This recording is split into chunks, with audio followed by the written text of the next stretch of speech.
Hello and welcome back to Alpha Investors. So investors, आज के दिन हम लोग बात करने वाले हैं मल्टीपल स्टॉक्स और उससे रिलेटेड न्यूज़ एंड अपडेट्स।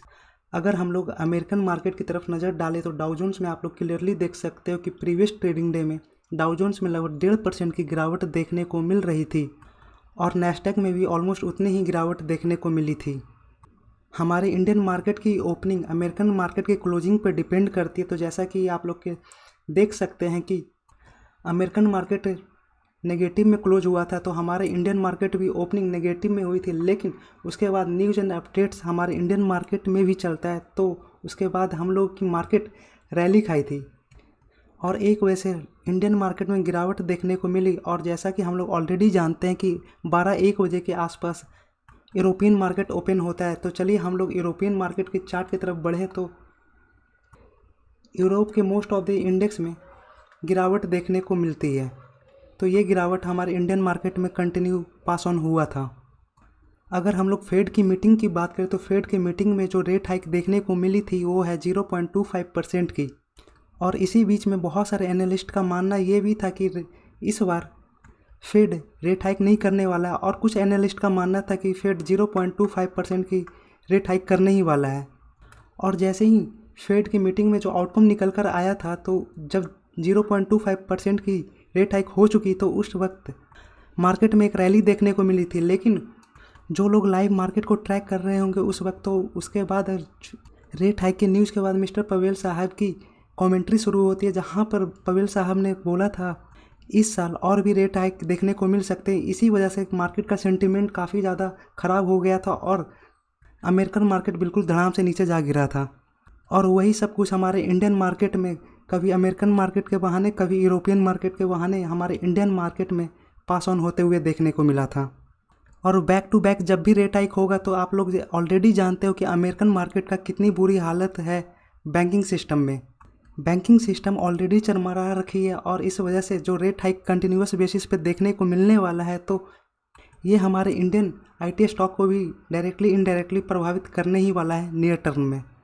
जैसा कि मैंने कुछ दिन पहले एक रिपोर्ट के हवाले में बताया था, इन्फोसिस, टेक महिंद्रा, विप्रो, टीसीएस, ये सभी अमेरिकन मार्केट पे बहुत ही ज़्यादा डिपेंडेंट है। और किस बेसिस पे डिपेंडेंट है, तो वो बैंकिंग सिस्टम के बेसिस पे डिपेंडेंट है। अगर बैंकिंग सिस्टम चरमराती है तो इन सभी के रेवेन्यू में भी गिरावट देखने को मिलेगी। अब बात आती है कि ये गिरावट कब देखने को मिल सकती है। तो जैसा कि कुछ टाइमों में Q4 स्टार्ट ही होने वाला है, तो Q4 के रिजल्ट में कुछ ज़्यादा इम्पैक्ट बैंकिंग सिस्टम का इंडियन आईटी स्टॉक पे ज़्यादा पास ऑन होते हुए नहीं देखने को मिलेगा, लेकिन Q4 के बाद का Q1 के रिवेन्यू में देखने को मिलेगा। मीन्स आने वाले जो क्वार्टर है, मीन्स Q1 में आईटी स्टॉक की रेवेन्यू में हालत खास्ता होते हुए देखने को मिल सकती है। इसी तरह मल्टीपल डॉट्स को कनेक्ट करके रिटेल इन्वेस्टर को इन्वेस्टिंग जर्नी को स्ट्रॉन्ग बनाने की इस चैनल का मोटो है। अगर हम लोग इन्फोसिस की तरफ नज़र डालें तो इन्फोसिस की तरफ 52 वीक लो देखें और जो करंट का प्राइस देखें तो इन दोनों में ज़्यादा गैप देखने को नहीं मिल रहा है। तो आने वाले नियर टर्म में इन्फोसिस 52 वीक लो तोड़ते हुए नीचे भी जाने की कोशिश कर सकता है। तो ये एक गोल्डन अपॉर्चुनिटी होगी रिटेल इन्वेस्टर्स के लिए। लेकिन जो असली गिरावट देखने को मिल सकती है वो उम्मीद है कि Q1 के क्वार्टर में बहुत ही शार्पली देखने को मिले। लेकिन फिर भी मैं यही कहूँगा कि मार्केट को ज़्यादा टाइमिंग करने की कोशिश ना करें। हर एक 50 पॉइंट, 100 पॉइंट, जो भी आपकी इच्छा है उसके गिरावट पे ऐसे गोल्डन स्टॉक्स को अपने पोर्टफोलियो में हिस्सा देते रहें। आज के दिन Bajaj finance almost flat trade करते हुए देखने को मिला, लेकिन जब हम इसके न्यूज़ एंड अपडेट्स की तरफ बढ़ें तो बजाज फाइनेंस नवंबर मंथ से कंटिन्यूस हर महीने एक नया लो लगाते ही जा रहा है। तो ये चीज़ चलिए हम लोग चार्ट पे भी क्रॉस वेरीफाई कर लेते हैं। तो हम लोग 6 महीने का चार्ट पहले ओपन कर लेते हैं। तो आप लोग देख सकते हैं कि नवंबर महीने से कंटिन्यूअस ये गिरता हुआ ही देखने को मिल रहा है, यानी कि बजाज फाइनेंस हर महीने एक नया लो टच करता ही जा रहा है। रेट हाइक की वजह से शॉर्ट टर्म में बजाज फाइनेंस में एक नेगेटिव इम्पैक्ट देखने को मिल रहा है, लेकिन जब हम लोग लॉन्ग टर्म की बात करें तो बजाज फाइनेंस एक गोल्डन स्टॉक देखने को मिलता है, जहां पर 5 सालों की आप लोग देख सकते हो रिटर्न। तो 5 सालों में लगभग 230% का एक धुआंधार रिटर्न अपने इन्वेस्टर्स को ला कर दिया है। और आप लोग बिल्कुल इस बात को ध्यान रखें कि बजाज फाइनेंस एक ब्लू चिप कंपनी है। एक ब्लू चिप कंपनी को इतनी बड़ी रिटर्न लाना बहुत ही बड़ी बात होती है। आज के दिन जीआर इंफ्रा में लगभग 8% की मैक्सिमम तेज़ी देखने को मिली और जो क्लोजिंग है वो 6% की तेज़ी के साथ देखने को मिली थी। तो जीआर इंफ्रा लगभग 4500 करोड़ के मल्टीपल प्रोजेक्ट से जीत चुका है, जिस वजह से आज के दिन जीआर इंफ्रा में इतनी बड़ी तेज़ी देखने को मिल रही है और इसका इम्पैक्ट लगभग Q1 के रेवेन्यू में ज़रूर देखने को मिल सकता है। आज के दिन वेदांता में लगभग 5% की गिरावट देखने को मिल रही है और इसी बीच में एक रिपोर्ट सामने आते हुए देखने को मिली थी कि वेदांता ग्रुप के पास इतने पैसे नहीं है कि वो अपने लोन को रीपेमेंट कर सके। तो इस वजह से आने वाले टर्म में लोन रीपेमेंट करने के लिए वेदांता ग्रुप अपने ओएफएस ला सकता है, जिस ओएफएस की न्यूज़ की वजह से आज के दिन वेदांता में लगभग 5% की गिरावट देखने को मिली थी। जब ये रिपोर्ट सामने आते हुए देखने को मिला था उसी वक्त वेदांता के तरफ से इस रिपोर्ट को डिनाई कर दिया गया था कि वेदांता ग्रुप कोई भी ओएफएस लाने के लिए विचार नहीं कर रहा है और लोन रीपेमेंट में भी कोई दिक्कत नहीं आने वाली है। लेकिन इस रिपोर्ट के खारिज करने के बाद भी वेदांता के स्टॉक प्राइस में गिरावट कंटिन्यू ही रही थी। अगर वेदांता का आप लोग मैक्स का चार्ट देखो तो मैक्स के चार्ट में क्लियरली पता चल रहा है कि ये स्टॉक ट्रेडिंग के लिए बना है, ना कि इन्वेस्टिंग के लिए। तो चलिए अगले स्टॉक की तरफ बढ़े तो HAL।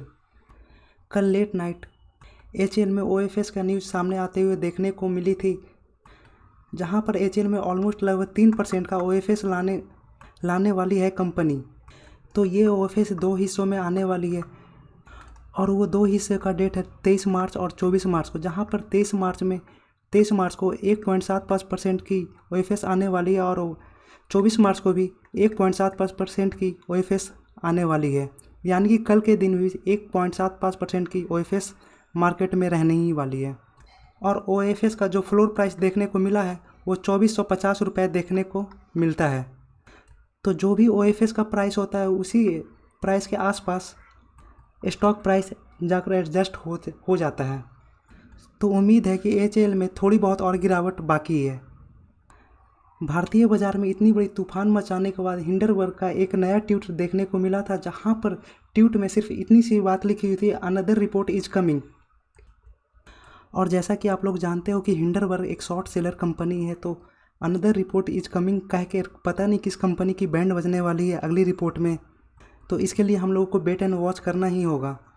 और हिंडरबर्ग के इस ट्वीट का इम्पैक्ट अगर अडानी ग्रुप है या फिर अडानी इंटरप्राइजेज में देखने की कोशिश करें तो ऑलमोस्ट कह सकते हैं कि कोई खास इम्पैक्ट नहीं पड़ा, क्योंकि ये गिरावट तो लगभग मार्केट की ही गिरावट देखने को मिली है। बात करें रिलायंस की, तो रिलायंस FMCG सेक्टर में एग्रेसिवली अपने पैर पसारते हुए देखने को मिलता है। तो उम्मीद है इस कैपेक्स की वजह से रिलायंस और भी बड़ी जाइंट कंपनी बनकर उभरेगी। अगली कंपनी की बात करें तो नज़ारा टेक आज के दिन नज़ारा टेक ऑलमोस्ट फ्लैट ट्रेड करते हुए देखने को मिला, लेकिन जो सबसे बड़ी न्यूज़ एंड अपडेट्स देखने को मिल रही कि नज़ारा टेक प्रो फुटबॉल नेटवर्क नामक कंपनी का लगभग 73% कंपनी एक्वायर कर ली है, जिस वजह से नज़ारा टेक को इस कंपनी में लीडिंग पावर मिल चुकी है। और नियर फ्यूचर या फिर हम लोग नियर पास्ट की बात कर लेते हैं, तो नियर पास्ट में हम लोगों ने कई सारी कंपनियों को देखा है कि बड़ी कंपनी गेमिंग कंपनी को मीन्स अपनी छोटी गेमिंग कंपनी को एक्वायर करते हुए देखने को मिल रही थी। इन सभी में जो सबसे बड़ी न्यूज़ बनकर उभरी थी, माइक्रोसॉफ्ट को एक बड़ी जीत मिली थी, जहां पर माइक्रोसॉफ्ट ने एक्टिविजन नामक कंपनी को, मीन्स एक्टिविजन एक गेमिंग कंपनी है, तो माइक्रोसॉफ्ट ने एक एक्टिविजन नामक गेमिंग कंपनी को एक्वायर कर लिया था। अगर आप लोग जानना चाहो कि एक्टिविजन का जो सबसे अच्छी गेम कौन सी है, तो वो है कॉल ऑफ ड्यूटी, जो कि आप लोग प्ले स्टोर पे इजीली देख सकते हो। अगर हम लोग गेमिंग इंडस्ट्री की फ्यूचर की बात करें तो ये सभी एक्विजिशन क्लियरली इंडिकेट करते हुए देखने को मिलता है कि गेमिंग इंडस्ट्री नियर टर्म में बहुत ही ज़्यादा ग्रो करने वाली है।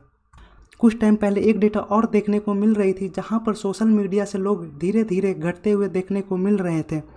तो आप लोग क्लियरली सोच सकते हो कि अगर लोग सोशल मीडिया से घटते जा रहे हैं तो वो किस प्लेटफॉर्म पे शिफ्ट हो रहे हैं। तो मैक्सिमम जगहों पे देखा गया था कि लोग सोशल मीडिया को छोड़कर गेमिंग में ज़्यादा टाइम बिताने लगे हैं। तो आप लोग क्लियरली समझ सकते हो कि पब्लिक का भी रुझान गेमिंग की तरफ ज़्यादा देखने को मिल रही है, जिस वजह से कंपनियां भी एग्रेसिवली गेमिंग सेक्टर को टारगेट करके आगे बढ़ रही है। तो चलिए फिर मिलते हैं किसी और वीडियो में। Thank you for watching.